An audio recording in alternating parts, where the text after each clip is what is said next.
vocês aqui. E isso nós temos que tomar cuidado com o nosso preconceito, com as nossas verdades absolutas. Não existem verdades absolutas. Cada criança é uma criança. Eu sempre digo, não procure um ideal de filho. Você já tem o filho ideal. É com esse filho que você tem que trabalhar, é com esse filho que você ama, é esse filho que Deus te deu. Não procure um aluno ideal, você já tem o aluno ideal. Não fica procurando ideal de aluno. Ah, o aluno ideal é aquele que faz tudo. Não, o aluno ideal é aquele que vem para você para aprender com você. Você é professor.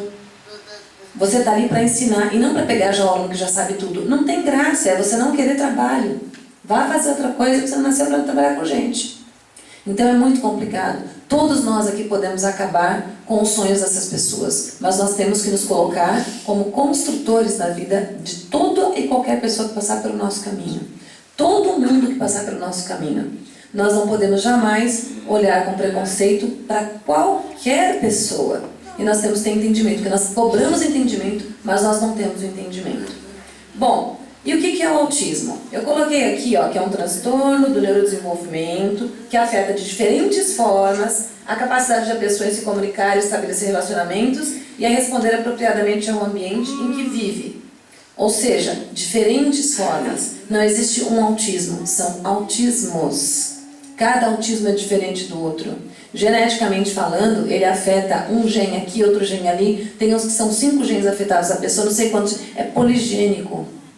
Então não existe um tipo de autismo. Gente, autismo é isso. Todo mundo vai ficar igual ao Nicolas. Não, vai ter gente que vai ficar muito melhor e vai ter gente que não vai desenvolver tanto. Porque é diferente para cada pessoa. Sem contar que cada pessoa tem suas próprias características. Ela é mais tímida, outra é mais extrovertido. Tem o autismo associado à epilepsia, o que complica. Tem o autismo associado à deficiência intelectual, o que complica. Tem o autismo associado a uma hiperatividade muito grande.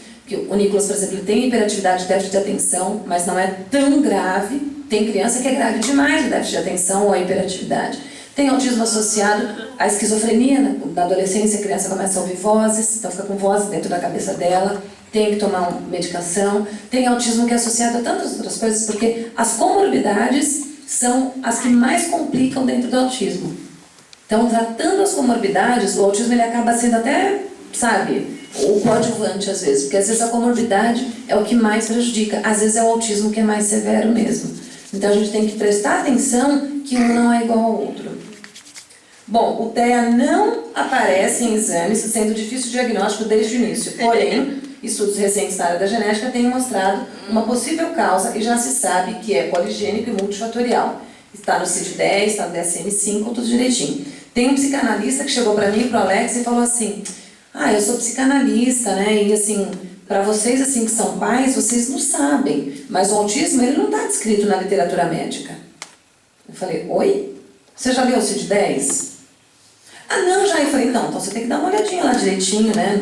Você tem que olhar direito lá do F84, tá lá no CID-10. Você já leu o DSM-5, que é o manual dos médicos? Você tem que ler que ele está descrito lá dentro do transtorno do espectro do autismo. Inclusive a síndrome de Rett agora foi separada dele. Então ele achou assim, que eu e a Alexa, nós somos pais, somos ignorantes, a gente não estuda, a gente não vai atrás. E o psicanalista já veio direto com essa, daqui da área, tá? Cuidado.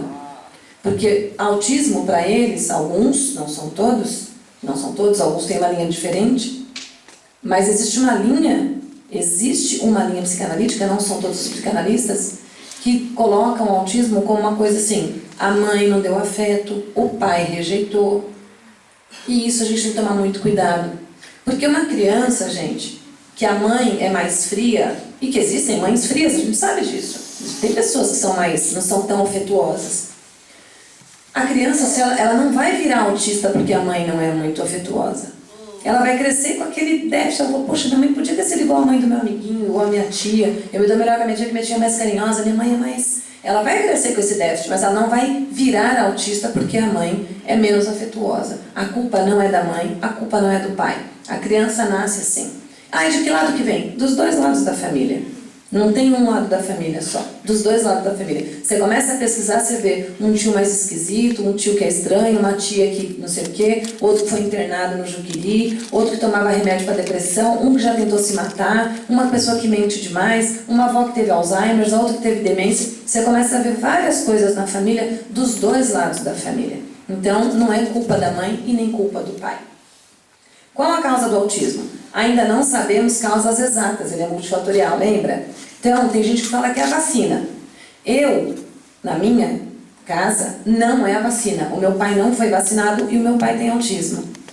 Então, na nossa casa não é autismo. A gente tem que lembrar que o primeiro caso de autismo relatado é de 1799, sem ter o diagnóstico autismo. Né? Não existia ainda o diagnóstico de autismo. O diagnóstico de autismo ele veio mais tardiamente, depois de 1943. Depois, só na década de 70, os estudos foram sendo traduzidos. Então, é uma coisa mais nova. Só que sempre existiu autista no mundo. Não começou a surgir agora. Só que não existia nome para a patologia. Não existia nome para distúrbio, doença, transtorno, como você quiser chamar, como o médico quiser chamar. Tá? É um transtorno do neurodesenvolvimento. Mas qual é o nome que a pessoa dá? Se é patologia, se é doença, se é transtorno? Não existia diagnóstico, não existia nome para isso. Só em 1908, 1911 que o Bleuler colocou o nome autismo, mas era só um sintoma da esquizofrenia. Não era separado ainda. Então a vacina, ela pode até ter fator em uma família ou outra, porque como ele é poligênico, é um gene ou outro que afetou. Mas isso eu estou dizendo que pode até ser, porque estudos, inclusive estudo pago pela associação de pessoas que defendem que foi a vacina, eles não chegaram a lugar nenhum dizendo que foi a vacina. E quem pagou foi a associação de pais que acreditam que é a vacina. Então é uma coisa ainda muito polêmica. Eu acredito que em breve nós teremos uma resposta, mas essa resposta, por mais que algumas mães garantam, cientificamente ela ainda não é definitiva. Quando ela for definitiva, eu vou dizer, olha, já saíram estudos comprovando. Eu não estou dizendo que não exista casos. Só que na minha família não é o caso. Minha família realmente, o fator genético ali está bem presente. A poluição, tá? Saiu estudo que poluição, que é o agrotóxico, que em áreas não sei o que lá e tarará. Também é tudo muito complicado. Áreas mais poluídas geralmente são áreas mais populosas, onde tem uma densidade demográfica maior. Então, realmente, a poluição... E aquele menino lá de 1799, vamos voltar para ele, foi achado no sul da França, que até hoje é um lugar ótimo, inclusive lá naquela área tem áreas para pessoas mais velhas se cuidarem e tudo mais. O ar ali é maravilhoso. Nunca que você tem rinite, essas coisas, eu fui para lá para estudar, para pesquisar autismo. Eu tenho rinite, eu fiquei um mês lá, eu voltei ótima, meu olho ficava ótimo o tempo inteiro, a respiração ótima o tempo inteiro. Então, quer dizer, o que está associado à poluição, sendo que tem esse caso? Alimentação. Tem que tomar muito cuidado com o que a gente come, tem que tomar muito cuidado com o que a gente dá para os nossos filhos. Só que a alimentação existe, já acharam um gene, é o BR, eu não vou lembrar o número do gene agora, BRK, não sei o que lá. Tem um gene específico que descobriram que aquela família estava afetada com comportamentos autísticos por causa da alimentação que ela estava tendo. Mudou a alimentação, acabou o autismo. O que está acontecendo com o autismo? Quanto mais você descobre qual é o gene, qual é a causa, ele vai virando outras coisinhas. Eu acredito, e já discuti isso com cientistas, inclusive, que concordaram comigo, que em breve nós teremos vários outros nomes, mas que o autismo em si ele vai acabar voltando a ser um sintoma de outras coisas. E também vai ver aqueles casos que a gente chama de novo na ciência, que você não consegue encontrar o porquê. E a criança tem aqueles comportamentos autísticos, mas muitos outros, eles vão ser separados. E vão descobrir que a causa é isso, que a causa é aquilo, que esse gene aqui está prejudicado. Então isso vai acontecer e eu acredito que muito em breve. Porque a ciência ela já está muito mais evoluída em relação a isso. Esse é muito em breve que eu estou falando, eu acredito que em 2050, que não está tão longe quanto a gente acha, assim, tudo isso já vai ter acabado. Só que eu acredito que daqui 5 anos já vai ter cura para muitos tipos de autismo, como muitos tipos de comorbidades. Então, não é que eu estou prometendo a cura para ninguém, são tipos de autismo, ok? Bom, rejeição parental, está em vermelho. Não existe autismo causado por rejeição parental. Isso já foi tirado. E ainda tem gente falando isso em universidade, em faculdade, dando aula, porque está escrito no livro que ele pegou da biblioteca para preparar a aula. Gente, nós temos que nos atualizar. Estamos em 2016. Como que um professor pega um livro da biblioteca de 1943, de 1930, de 1918 e vai preparar uma aula com aquilo? Esses tempos atrás aconteceu um fato engraçado, da pessoa questionar, há mais de 2000 anos, não sei o quê, e o cientista respondeu, pois é, a ciência evoluiu muito nesses 2000 anos. Então, você entendeu? Não adianta você falar assim, mas há 2000 anos Jesus Cristo vinha. Lógico, Jesus Cristo fazia milagres como ele faz até hoje para quem crê. Nisso a ciência também foi evoluindo. E Deus diz para a gente fazer da nossa parte que Ele ajudará da dele. Os médicos não estão na Terra à toa. Então existe um porquê de tudo isso. Não existe autismo por rejeição parental. Não existe. Foi um psicanalista que escreveu isso, Bruno Bettman, ele se matou inclusive depois. Não conseguiu provar, pegou um número ínfimo de mães e de crianças, de casos, para poder dizer, o N dele era mínimo.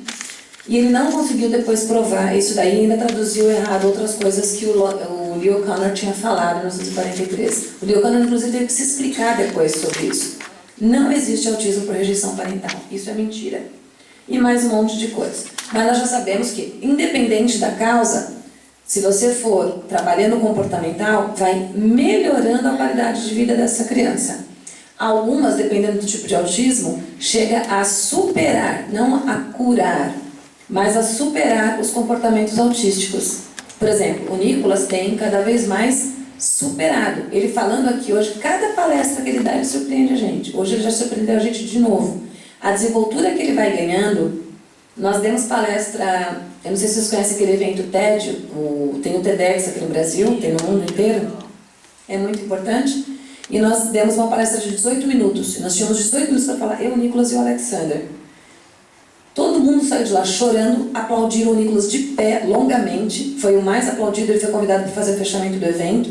E foi emocionante ver como ele conseguiu se virar naqueles minutos que ele tinha para falar e conseguir passar toda a emoção e as coisas que ele tinha para passar.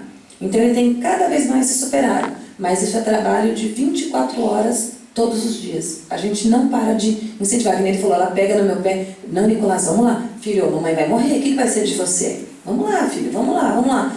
E ele não tem comorbidades tão graves que não façam com que eu consiga tratar dele melhor. Ou seja, ele veio de um cenário grave, onde ele não falava, se balançava, não tinha a menor comunicação, mordia a boca até sangrar, se autolesionava, se você mexesse com ele, ele agredia, né? Para um cenário de hoje, falar, tirar foto com as pessoas, sorrir, dar autógrafo no livro. Então ele está numa evolução muito bacana, né? E eu acredito que ele vai melhorar mais ainda, porque esse é o nosso propósito, que ele tenha uma vida, né, que ele seja feliz e que ele tenha o máximo de autonomia possível. Bom, um dos fatores que atrapalha o processo de inclusão na escola é o medo de ter uma criança rotulada. Aí as mães não querem levar diagnóstico. Não, a psicóloga falou que ele não tem nada, que é assim mesmo. Tem mãe que luta pelo diagnóstico e não consegue pegar o papel. Diagnóstico não é rótulo.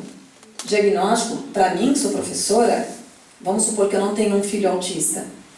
Eu não vou saber o que é autismo, porque eu não vou ficar pesquisando tudo quanto é distúrbio, doença, transtorno que tem no mundo e aprender sobre todos e ficar especialista em todos. Não vou. Eu vou pesquisar como ensinar português, matemática, aí eu vou pegar a cartilha Caminho Suave, vou seguir aquele método que deu certo. Você entendeu? Eu não vou saber o que é autismo. Então, se você me traz, olha, meu filho tem autismo, e a escola me preparou para isso, a delegacia de ensino me deu um curso, eu falar, então eu vou ter que tomar alguns cuidados com ele. Ele tem alguma coisa ali, tem algum talento. Qual que é? Às vezes a criança vem só com uma, né, quando é Asperger, vem com ali com o intelecto preservado, consegue acompanhar, mas eu preciso ter uns cuidados de como eu vou chegar com aquela atividade para ele e tudo mais. Às vezes ela vem muito comprometida. Então, mas alguma coisa ela consegue fazer. O que ela consegue fazer? Eu preciso descobrir, junto com a família, junto com os terapeutas, e trabalhar com a criança naquele viés. Então, diagnóstico não é rótulo e a gente tem que entender isso. Para nós que somos professores, eu sou professora há 26 anos. Essa tríade é que traz mais dificuldade para a gente, porque o autismo ele traz uma falha na comunicação, tanto na verbal quanto na não verbal. Eu sou professora, eu quero um seminário, como é que eu vou fazer se o meu aluno não fala? Eu tenho que adaptar. Como é que eu vou avaliar a participação dele dia a dia se ele não fala? Ou se ele só fala de dinossauro, só quer falar de um assunto, só quer falar de carro, só quer falar... Tem aquele autismo que cisma. Eu tenho que pegar o que ele gosta e preparar uma aula dele. Fale na imaginação. Você fala assim, já sei, vamos brincar de tal coisa? Por que a gente vai brincar disso? Por que a gente tem que fazer isso? E ele começa com aquela, né, questionando. Então eu tenho que saber como oferecer.